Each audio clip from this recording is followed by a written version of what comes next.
At 4ZZZ, we acknowledge the traditional owners of the land on which we broadcast.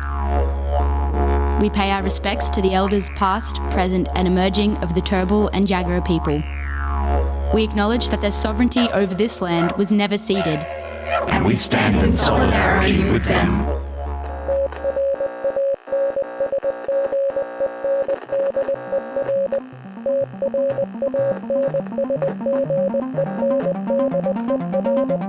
You're listening to Tranzmission on 4ZZZ, amplifying the trans and gender non-conforming voices of Brisbane and beyond. You're listening to Tranzmission. I'm Brody. My pronouns are they, them, and I'm here with a lovely co-host and a very special guest. How are you today, Hazy? I'm doing good, thank you. Would you like to introduce yourself? Yeah, my name's Hazel, and my pronouns are she, her. And we have an incredible guest here today, Tara from... Is that it? Living Authentically Counselling. Living Authentically, yes. How are you today, Tara? I'm upright and I'm putting sentences together. So we're awake. Well. That's yes. What we're doing. And great. What were your pronouns, Tara? I use they and them. Amazing. And so Tara is going to be chatting to us about what you do and the exciting workshops you have coming up fairly soon. Mm-hmm. And yeah, so it's going to be a fun-filled little show. It is coming out of Radiothon, so the subscriber light is still going off, and that is very exciting. So it was a very big week last week for Radiothon, and if you'd still like to subscribe, you can go to 4zzz.org.au/support. And before we go into the interview, I'm just going to play one more song, and then we will jump back into the interview, if that's all good with you. Cool. Sounds good. I think it's great. I love how polite that is as well. I'm so polite. We have to wait for everyone currently listening to text in to tell us that it's all good. Yeah, tell me it's okay, please. And then we'll go. It's the morning. I'm not a very big morning person, not going to lie. I'm used to being here at 8 p.m. at night, so it's always different being here this early in the morning. Mm-hmm. Amplifying the voices of the trans and gender non-conforming community of Meanjin, Brisbane and beyond. Tranzmission on 4ZZZ brings you the latest in trans community news, music and events. Every Tuesday from 9am till 10am. Join our team of hosts for an hour of celebrating the unique perspectives of the trans community. Tranzmission, Tuesday mornings from 9am till 10am on 4ZZZ. You're listening to Tranzmission. I'm Brody. I'm here with Hazel and our special guest Tara. Again, how are we now after that little sun break? I'm feeling like a new person now. You are, because I told you a life-changing game, didn't I? Yes, absolutely. Catching planes. Uh-huh. So Tara is in the studio today to talk to us about Tara's business, what Tara does. So Tara is the founder of Living Authentically Counselling and provides LGBTQIA+ and neurodivergent affirming therapeutic services for folks aged 16+. And so, Tara, could you tell me a little bit about yourself and how you ended up in this kind of world of it, I guess? Yeah, no, absolutely. So for some context, I'm a qualified social worker and sex therapist. I have many identity things, so I usually just rattle them off in case I usually forget one. I'm an autistic person, an ADHDer, I'm queer and non-binary, and I have really wanted to do this specific type of work for a really long time. Before I did uni, I was a sex worker for quite a few years, and it was a fantastic job. And I realised that like a lot involved in that work was therapeutic, and that kind of like started like a passion in me wanting to learn how to work with people in a counselling setting, in a therapeutic setting, to unpack things around like sexuality and kink and identity. And I just love talking about stuff that people don't enjoy talking about because they think it's too weird or too taboo. And that's kind of like, yeah, that's my happy place. So yeah, I went to uni, I did social work. I love social work. I worked in the social work field for a couple of years, and then I started branching out into my own private practice stuff recently. So. That's really cool. And what do you provide within Living Authentically? So I'm looking at full disclosure, I'm looking at the website right now because my memory is terrible. So Tara provides individual counselling and sex ed workshops and practitioner training. Oh, I'm all for practitioner training. Hell yeah. You've kind of touched on how your own life experiences and how your lived experience has contributed to you starting this. What do you think was one of the big moments where you were like, hey, this is probably something I can do? Like, you saw the need and you did it. For you, what was the moment of that when you started facilitating all this, I guess? It was probably when I was working at Open Doors, actually. I was working with a lot of young people who would come in and they're like, I just really want to talk to someone about sex and relationships, but from a gender affirming lens and a queer lens and a trans lens, all of the lenses.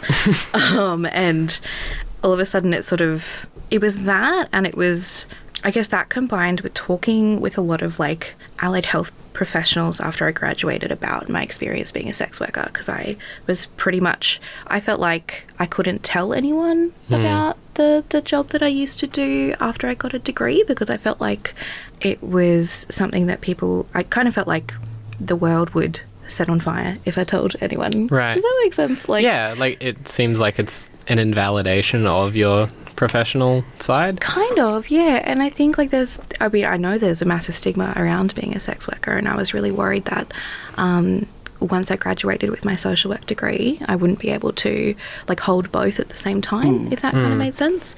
But I started having conversations with people and they were really positive. So both of those things combined, I kind of, was like, I could do this myself. And I think also coming from a really neurodivergent affirming perspective is really cool, especially like being an autistic person and having been in therapy myself, and some of it's been really great, some of it's been really shit. So being able to provide therapy in a way that feels really affirming for folks on multiple different levels is really cool. And I think that makes it even more powerful as someone who also I work in the mental health lived experience space as well, and I think having someone who gets it from not just the mental health aspect, but the neurodivergent aspect and then the gender diverse aspect, I think that makes it even more powerful, and it's easier to connect as well. Do you have anything else to add, Hazel, at all? I think it's really, really interesting, not just that you come from that perspective with your past work, but also that you're so upfront with it, because it's incredibly important. And also, I imagine for a great deal of people, that's an experience or a perspective that having someone that can connect with you on it is probably greatly invaluable, especially if we're talking about the world of mental health and everything like that. Yeah, absolutely. So I think, obviously, blah, blah, blah, brave, blah, blah, blah, and so on and so forth. But also, I just think it offers an incredibly effective layer to the work that you're doing, which I think is really, really interesting. Oh, cool. Thank you. I think a lot of the time our identities get pathologized quite a lot. Like we walk into spaces in the context of mental health support and therapeutic care, and all of a sudden our identities and our lives and sometimes our work is pathologized. 100%. And, we're told that that's wrong or that's somehow bad, and Or like, even if it's someone who's an ally in many ways, in that context, it sort of becomes part of your list of symptoms or your list of things to be treated. Yeah. Whether or not they know they're treating it that way. Yeah. And often they don't, which is really unfortunate. But that's where I'm hoping some of the practitioner training will be really helpful. Yeah. So, with the practitioner training and the sex ed workshops, could you possibly just give us a rundown on what those entail? Yeah, definitely. So, all of the workshops So we're just starting out in terms of workshops that we're going to roll out. So for some context, the workshops are split between practitioner training workshops and then workshops for like the general community. So I guess I can talk about the boring stuff first and the interesting stuff next. So. Yeah, do that. Yeah. The boring stuff, so the practitioner stuff is all around like neurodivergent affirming, trans and gender diverse affirming, and queer affirming, like sexual health related stuff, and understanding the intersection of things like kink and neurodivergence and all that good stuff, but more like from my background as a social worker talking to other allied health professionals, it can often be really helpful to bring lived experience into those spaces. So it's cool that I preach that. Hell yeah. I'm bad at talking about things that I'm doing, so I will just blaze straight on through. You do it, yeah, exactly. No, you're on a run. Go for it. In terms of the interesting stuff, though, I am also going to be rolling out a series of community-based workshops called the Sex Ed That You Didn't Get. Oh, I love this. That's fun. Yeah, it's all the stuff that no one really like talks to us about in like a formal setting. It's stuff that we kind of like talk to our friends about, or we read on like random little Reddit posts at 3 a.m. It's how we learn everything, really. Oh my God, it genuinely is. So I wanted to culminate all of that and start some workshops both in person and online for accessibility. The first one that I'm going to be running towards the end of the year, hopefully around November in person. I'm just trying to find a space that's wheelchair accessible and close to public transport. So definitely you're welcome to like keep an eye out on my socials, because I will post things once I've secured somewhere. The first workshop is on trans and gender diverse sex ed. Did you want me to run you through what that kind of Yes, touches on? please. Yep, I wouldn't want anything else. Cool beans. I'm also trying to bring Cool Beans back. So Okay. I love I it. sort of want to make that official. Let's make it happen. Yeah. Let's make it happen. Cool beans. So the trans and gender diverse sex ed community workshop will touch on obviously gender, because it would be super weird if we didn't. Everything to do with identity, expression, affirming language to use, talking about social and medical transition options, talking about the changes that happen to our bodies when we go on puberty blockers or HRT, how hormones impact our libidos, our sexual desire and response systems, understanding consent and safety, and trying to make it not a boring conversation but an interesting conversation. Yep. Going through some practical strategies to minimise dysphoria during masturbation and partnered sex. Exploring gender neutral and affirming sex toy options, because there are heaps, which is cool, but again it's hard to find them. Yeah, exactly. And it's hard to sometimes actually, if you go into a sex store and ask, a lot of the time the people that work there are quite good and they can point you to the right things. And then talking about STIs and prevention, and then it's also a space where community can just like share things that have worked for them and have general chats. Yeah. So it's not just like a facilitated workshop, I guess. It's also a peer-led, essentially, workshop that you can share what you know, as we were talking about before off air, like peer-reviewed. You can share your peer-reviewed tips that you know have helped you, and they may help other people. So I think that's really cool, not just being a professionally like lived experience-led workshop, but being a peer-led, peer-reviewed, you know, I like that term, peer-reviewed. Hell yeah. Being like, I peer-reviewed this, so Yeah, that's great. Peer-reviewed and cool beans. Yeah. let's make it happen. Bringing it back, We are everybody. going to make it happen. Yeah. They sound really exciting. Ooh, thank you. For the people who are interested in catching those and looking into them, what would what's the best socials to look at for that? That is a very good question. So I'm on Instagram and TikTok under Queer Social Worker. It was something sex related, but I got banned from that username almost immediately. Whoops. So feel free to chuck me a follow. I will post things more about them as they come up. Cool. But yeah. So that's Queer Social Worker on Instagram And the TikTok. and the TikTok. The clock app. Wow, you're with the youth. Yeah. I am with the youth. Cool beans. Cool beans. Cool beans, cool beans. Coolest of beans. So we were talking to Tara about the sex ed workshops and how they are developed from a lived experience and peer perspective, especially focusing on gender diversity and trans folks. And yeah, so if you wanted to tell us a little more about that, I guess what some tips that you're going to mention in there, but make it suitable for radio at 9:45 a.m. Yes. A radio suitable BuzzFeed top 10. Yeah, exactly. I know, yeah. It's a challenge, but I'll take it. I have a couple of, I guess, like tips that I can share around minimising gender dysphoria when we're engaging with our bodies in a sex. Yeah, we've been saying sex. Yeah, we've been saying sex. Yeah, that's fine. In a So sexual far, half context. of the bands have had sex in their name. That's true. Okay, cool. It's still a safe word. So I've split them up, I guess, between some tips around self-pleasure and some tips around pleasure with other people involved. So in terms of some ways that we can minimise some dysphoria when we're touching ourselves, the first way that I like to recommend, and this is actually an element of a particular type of sex therapy called sensate focus, is to experiment with touch on our bodies with either with our hands or with different like fabrics and textures in places that aren't dysphoric.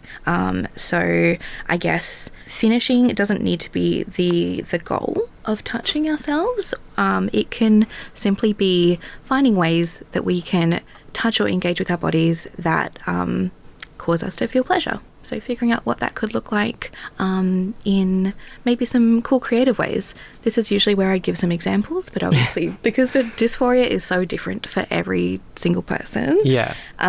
So like focusing on the parts of yourself that you don't feel that strong dysphoric reaction to. Yeah. And I guess is the intention there to sort of broaden that experience throughout your whole body. It is, yeah. And to kind of I guess to kind of learn through experience that pleasure can be found in other areas of our body. Yeah, gotcha. Yeah, because it feels really nice to have our skin touched in other places. I've been saying the word skin a lot lately, so I really need to not do that. Cool bean. Peer reviewed. Along the same line, one of my friends actually told me about this tip a while ago, and I love it, and I will bang on about it until I die. A really good one is when we're in the shower, that's already a context where we don't have any clothes on typically, right? And it's a context where there's a barrier between our like hands and our skin, so we've got like the water coming down, and it's somewhere where we can turn the lights off and not necessarily have to like see our body or look at our body.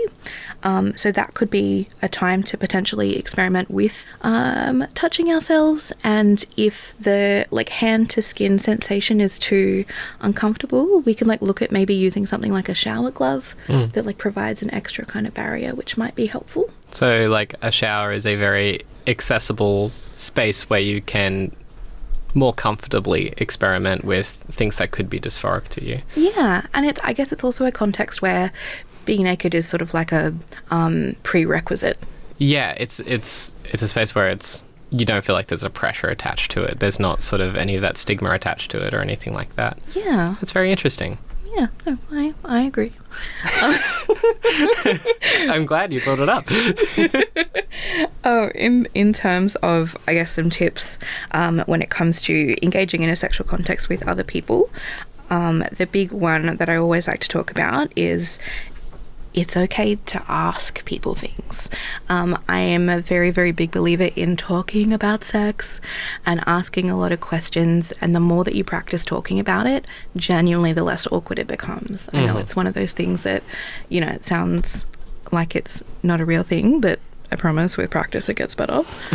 True, I agree.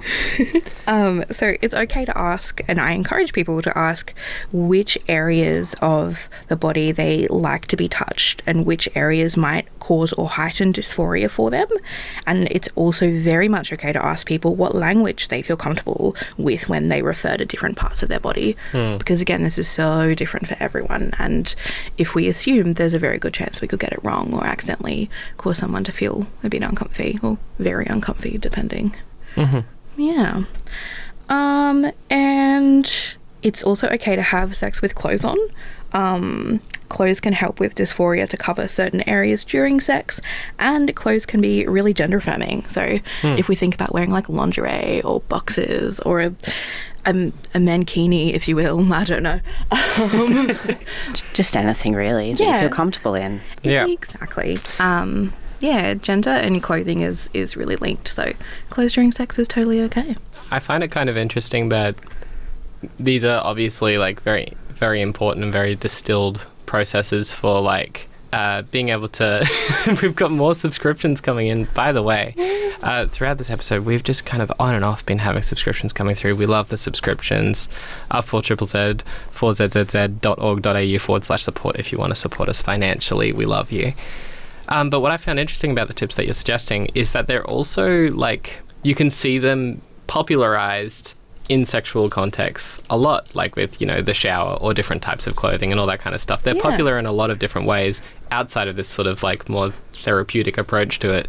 So I find it very interesting that you can kind of see the way in which people are already drawn to that type of thing, but that it can be sort of part of a healing process or part of a self-exploration process as well. Yeah, it's kind of like similar thing but different font maybe. Yeah, exactly. Yeah. And I think it's such an important conversation to have, especially for our community as trans and gender diverse folks. Like, there's things that we may get told are, this is how you do it. Whereas for us, it's probably completely different, you know? Like, I think it's so important to have these conversations and have safe spaces to have them as well. And I'm very excited to see where these workshops go and what goes from here, because in an ideal world, it would just be normal, like... Yeah. We would be talking about it in school. We would be talking about it to our GP and all of these things. But often people's idea of sex ed are like, this part goes inside this part and baby. Yeah, exactly. You just get taught, you know, what everyone thinks. And that's not the truth. It is, there's so much more to it. Yeah. And I would love a world where we get taught this always, not just like, you know, I'm going to go out of my way and learn about this, where I think everyone should just get taught it, full stop. Well, there shouldn't be a need for these workshops. Exactly. At all, I think that's what I was trying to say. My words were just jumbling. It's okay. Yeah, I think it's so important, and especially within the context of a social worker as well, like working within mental health or or disability, essentially. I think there's so much opportunity for these things to be highlighted within there, because they can increase, well, I hate that word, well-being, but they can increase well-being within the community, and I think that's so important. So thank you so much for that. Was there anything else you wanted to ask, Hazel or Tara, before we... Well, on my side of things, I feel like you've been very comprehensive, Tara. I've very much enjoyed learning about what you're doing. And of course, it's Queer Social Worker on Instagram for the people interested. It is, yeah. Thank you so much for having me on. It's been a pleasure. It's also been really cool to be in a radio station. So, yeah, thank you. No worries. Glad Welcome we could help anytime. with that. Yeah. You've been an incredible guest, and thank you so much for coming in today, even though it was early and we're already established we're both not morning people, so thank you so much. We appreciate it a lot, and so I hope you've enjoyed and you can listen back as well. Yep. Also a final shout out to the subscribers and a recommendation that you do subscribe. I would say, you know, like, mental health care is a fantastic thing, but you can shortcut your way to personal nirvana and feeling completely secure in yourself if you just support 4ZZZ. 100%. It's mental health care in itself by supporting 4ZZZ, not gonna lie. I endorse this message. We love this. Just kidding, of course. It's additional, but, you know. It has been peer reviewed. It's been peer reviewed. Yes, and exactly. of course, Cool those beans. beans, so cool. Are the coolest. Sorry. This is beautiful. Yeah, so goodbye for now, and maybe we'll see you next week. I probably won't, but someone will. Someone from the Tranzmission team will be Tranzmission will see here. you next week, to be clear, but whether or not it's individually us, Exactly. time will tell. We will be here next week. I won't be, but... And you might not be either. That's up to you, really. We hope you are. We want you to be. What are you going to be doing next week? 'Cause it Yeah, let us know. should be listening to Call us up. to us. Yeah, well, that's us for today. Thank you for listening to Tranzmission. Woo. We love you. Bye-bye. See us next week. Thank you so much for listening to Tranzmission. See you next Tuesday, 9 to 10 a.m. on 4ZZZ.